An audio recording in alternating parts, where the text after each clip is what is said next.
여러분 안녕하십니까? 광주 MBC 뉴스데스크입니다. 광주 일자리 자동차 공장의 이름이 광주 글로벌 모터스로 정해졌습니다. 이 회사를 운영할 합작법인이 오늘 공식 출범했습니다. 초대 대표이사로는 박광태 전 광주시장이 선임됐습니다. 첫 소식 송정근 기자입니다. 광주형 일자리 논의가 시작된 지 5년여 만에 사회 대통합 일자리를 구현할 기업체가 드디어 모습을 갖췄습니다. 출범식을 겸한 발기인 총회에서 합작법인 이름은 광주 글로벌 모터스로 결정됐습니다. 광주형 일자리 모델을 구현할 사업이자 세계 시장을 향해 힘차게 도약한다는 의미를 담고 있습니다. 자동차 공장 합작법인의 총 사업비 5,754억 원 가운데 자기자본금 2,300억 원이 갖춰졌습니다. 1대 주주는 광주시가 출자한 그린카진흥원, 2대 주주는 현대자동차, 3대 주주는 광주은행이 이름을 올렸습니다. 자동차 공장은 친환경화, 디지털화, 유연화를 통해서 지속가능성, 수익성, 확장성 등 3대 목표를 실현해서 세계적 기업으로 성장해 갈 것입니다. 초대 대표이사로는 박광태 전 광주시장이 선임됐습니다. 산자위원회에서 활동한 삼선 국회의원으로 중앙정부와 경제개화의 가교 역할을 잘 할 수 있는 적임자로 평가됐습니다. 이사 3명 가운데 나머지 2명은 2, 3대 주주인 현대차와 광주은행이 추천하고 노동계에서도 2명을 추천할 예정입니다. 우리 지역 일자리 창출과 지역경제 활성화에 기여하는 것이 광주은행의 맡은 바 소임이라고 생각하고 있습니다. 광주 글로벌 모터스는 모든 창립 절차가 완료됨에 따라 조만간 법인 설립 등기를 완료하고 이달 중에 업무를 시작합니다. 또 앞으로 추진할 사업이 사회 대통합형 일자리 사업인 점을 감안해 증자할 때 시민들도 참여할 수 있는 방안도 검토하고 있습니다. MBC 뉴스 송정근입니다. 이렇게 광주형 일자리 합작법인이 시동을 걸었습니다만 출발이 부드럽진 않았습니다. 가야 할 길에 걸림돌도 적지 않습니다. 이어서 이계상 기자입니다. 임금을 줄여 양질의 일자리를 늘리기 위해 탄생한 것이 바로 광주형 일자리 모델입니다. 광주시와 현대자동차가 이 꿈을 실현하기 위해서 자동차 공장 합작법인을 출범시켰습니다. 간신히 첫 발을 내딛긴 했지만 구미와 울산, 강원, 군산 등지에서 비슷한 방식으로 일자리 사업이 시작되면서 광주와 다시 경쟁할 가능성이 높아졌습니다. 하나같이 자동차 관련 산업에 뛰어들면서 중복 투자, 공급 과잉 우려가 제기되고 있습니다. 광주를 좀 더 성공적으로 해야지 뒤에 따라오는 프로젝트들이 잘 갈 거기 때문에 그런 차원에서라도 저희 정부에서도 광주의 적극적인 성공을 그렇게 바라고 있다. 여기에다 광주형 일자리 공장에서는 경영 SUV 차량이 생산될 예정이어서 사업성과 수익성이 담보될 수 있을지 기대보다는 우려하는 시선이 적지 않습니다. 결국 전기차나 수소차 등 친환경 차량을 생산할 수 있는 공장으로 진화해야 할 텐데 이를 위해서는 막대한 투자가 뒤따라야 할 것으로 전망됩니다. 신규 공장의 생산성을 높여야 하는 상황에서 노사 상생의 모델을 제대로 만드는 일도 만만치 않습니다. 2대 주주인 현대차가 추천하려던 이사가 반노동계 인사라는 이유로 진통을 겪으면서 이사 추천 절차를 다시 밟도록 결정됐습니다. 노동계 오고 신설법인 오고 연결할 수 있는 고리가 만들어야 된다고 생각하고 있습니다. 광주형 일자리 사업에 대한 정부 차원의 지원 근거를 마련하기 위해서 국회에 상정돼 있는 국가균형발전특별법 개정안을 하루빨리 처리하는 일 역시 중요한 과제입니다. MBC 뉴스 이계상입니다. 국립아시아문화전당이 우리 지역 경제에는 얼마나 보탬이 될까 궁금해하는 분들 많으시죠. 경제적 파급 효과를 처음으로 분석해봤더니 연간 중형차 6만 5천 대를 생산하는 곳과 맞먹는다는 연구 결과가 나왔습니다. 보도에 김철원 기자입니다. 1년이면 300만 명 안팎이 방문하는 국립아시아 문화전당. 방문객들이 광주에서 돈을 쓰고 전당이 컨텐츠를 만드는데도 적지 않은 예산이 들어갑니다. 그러면 문화전당 때문에 발생한 경제적 파급 효과는 얼마나 될까? 문화전당이 한국문화관광연구원에 분석을 맡겨봤습니다. 지난 2016년부터 작년까지 3년 동안 생산 유발 효과 8,430억 원, 부가가치 유발 효과 6,157억 원에 취업 유발 효과는 만여 명이라는 결과가 나왔습니다.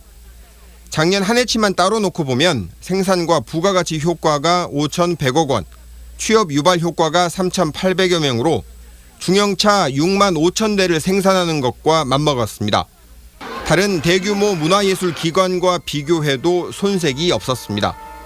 전당이 광주 지역의 도소매 음식점업을 활성화시킨 것도 맞고 전당이 경제적 파급 효과도 상당히 크게 만들어 놓은 것도 맞아요. 다만 경제 효과의 절반 정도는 관람객들의 지출이 아니라 예산에서 나온 것으로 분석됐습니다. 또 경제적 파급 효과가 광주, 특히 동구 지역에 머물러 있다는 점도 한계로 지적되었습니다. 적극적인 사업과 홍보 마케팅을 통해서 ACC가 아시아 문화 중심 도시로서 핵심 기관의 위상을 확고히 나가도록 하겠습니다. 이번 연구는 콘텐츠의 경쟁력을 키워야 한다는 과제를 상기시키는 동시에 당분간은 정부의 충분한 예산 지원이 필수적이라는 점도 확인시켜줬습니다. MBC 뉴스 김철원입니다. 국립아시아문화전당과 광주 동구청이 전당의 부설 주차장을 할인 개방하기로 협약한 뒤에 이용객이 30% 늘었습니다.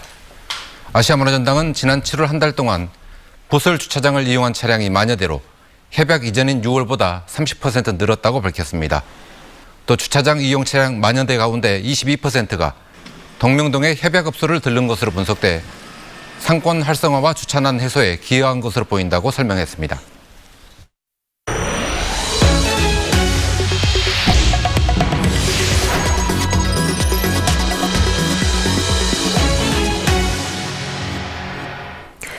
이번에 화순에서 일어난 물놀이 사고를 보면 안전관리자가 얼마나 중요한지 알 수 있습니다. 취재진이 비슷한 다른 물놀이장을 점검해봤는데 우려스러운 곳이 있었습니다. 정부는 전국의 모든 물놀이 시설을 대상으로 특별 안전점검을 하기로 했습니다. 우종훈 기자가 취재했습니다. 10살 여자 어린이가 원통형 슬라이드에 끼어 중태에 빠진 물놀이장. 사고 당시 물놀이장에는 안전관리자 1명과 아르바이트생 6명이 있었지만 슬라이드 탑승을 제대로 통제하지 않았고 심지어 사고가 난지도 몰랐습니다.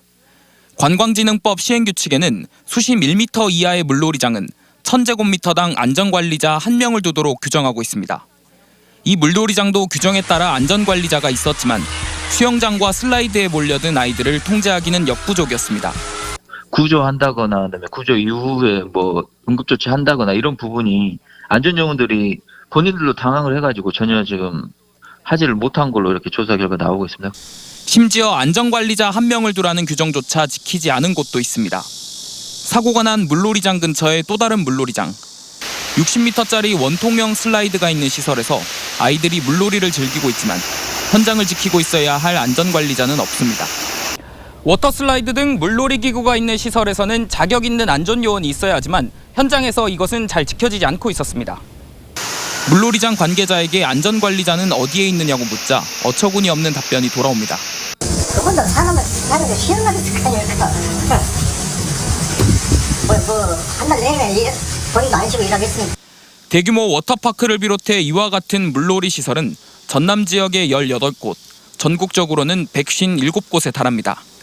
정부는 이번 사고를 계기로 전국의 모든 유원시설을 대상으로 하는 특별 안전점검에 나선다는 계획입니다. MBC 뉴스 우종훈입니다. 물놀이 시설이 늘어나면서 여름 해변은 갈수록 썰렁해지고 있습니다. 최근 5년 사이에 전남 지역 해수욕장 이용객이 6분의 1 수준으로 줄었습니다. 양현승 기자입니다.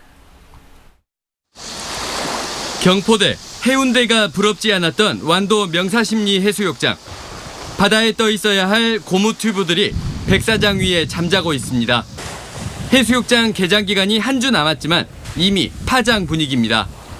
국내 경기가 안 좋아서 그런가 지금 엄청난 작년에 한 2분에 한 50% 정도밖에 안 왔다고 뭐 사람들이 다 그러더만.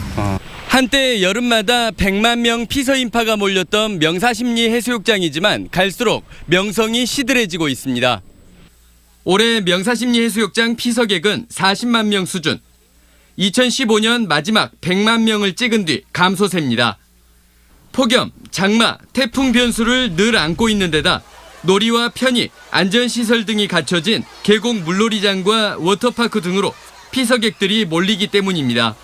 놀이를 계속 해주잖아요. 무언가가 기구가 해주고 어떤 인공적인 파도들이 해주고 하니까 부모로서 편한 것 같아요.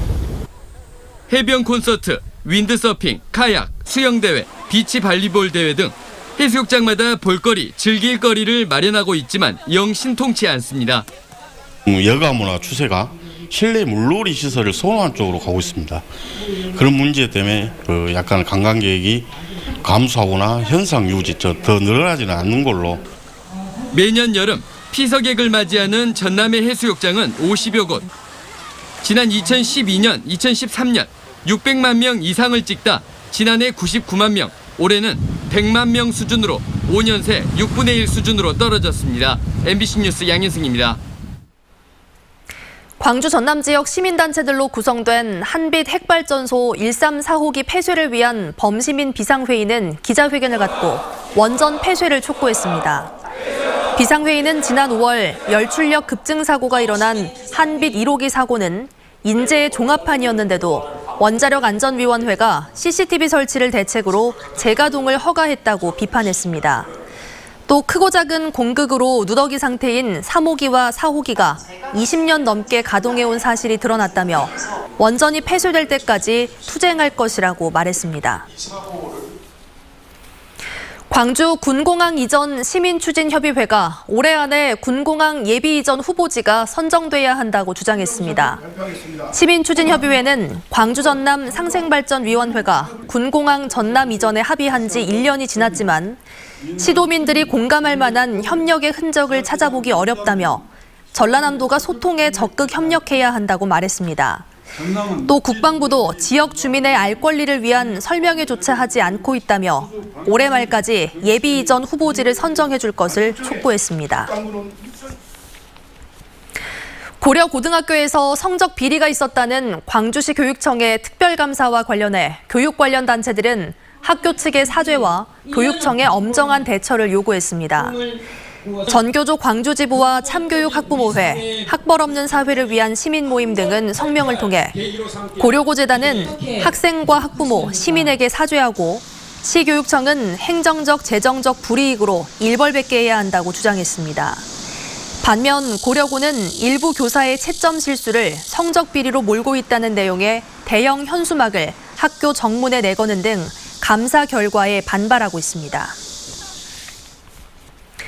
지난 2014년 일당 5억 원의 황제노역으로 사회적 파문을 일으켰던 허재호 전 대주그룹 회장이 또 다른 조세포탈 혐의로 기소돼 오는 10월 25일 광주지법에서 재판을 받습니다. 허 씨는 2007년 지인 3명의 명의로 보유하고 있던 대한화재해상보험 주식 36만 주를 팔아 25억 원을 얻고도 소득 발생 사실을 숨겼습니다.